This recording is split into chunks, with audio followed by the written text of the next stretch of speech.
Hi everyone, this is my reaction to this week's readings. So for the first reading that I did was from the book of chapter 1. I highlighted some important terms and a lot of them were the acts that we read about. So the first one was Individuals with Disabilities Education Act. I thought this was important because it makes free, appropriate public education eligible for students with disabilities in the U.S., and it also provides them with special education classes and services to help them. The next one was Vocational Rehabilitation Act. This is important because it sets the rules, rights, advocacy, and protection for students or people with disability, but we're focusing on the students in classrooms. So this protects them in the school and it lays out their rights that they have.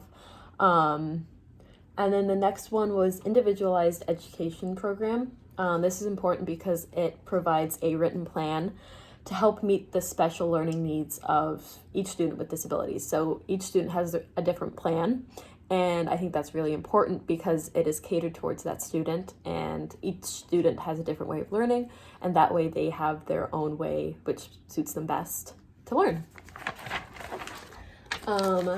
The next article that I read was Facing Carrie Buck. I thought this was a really interesting article to read. For the last two articles, I pointed out interesting things that happened in them instead of important ideas.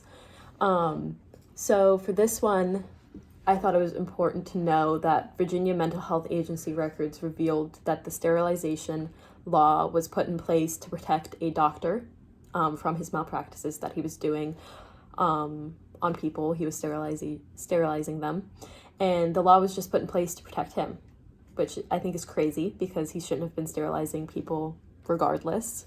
And the next one was that it took until 2002 for Virginia to get rid of the sterilization law, which was written in 1927.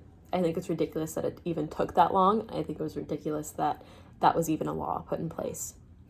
The next article I read was Echoes of a Forgotten Past. I thought it was important to know that eugenists thought that criminality, intelligence, and pauperism were passed down through generations, so passed down through genes and through families. So if you're a criminal, your children would be criminal and stuff like that, which I think was crazy. And then the next one was that they believed individuals or groups carried defective traits. So in the article, it pointed out like Jewish people and African Americans and Europeans coming over, like immigrating. And I thought that was really crazy. And then to answer if I think disability discrimination still exists in society today, yes, I do. I don't have any stories, but I just through out social media and news articles, you can see it happening basically every day in America and everywhere else in the world. Thank you.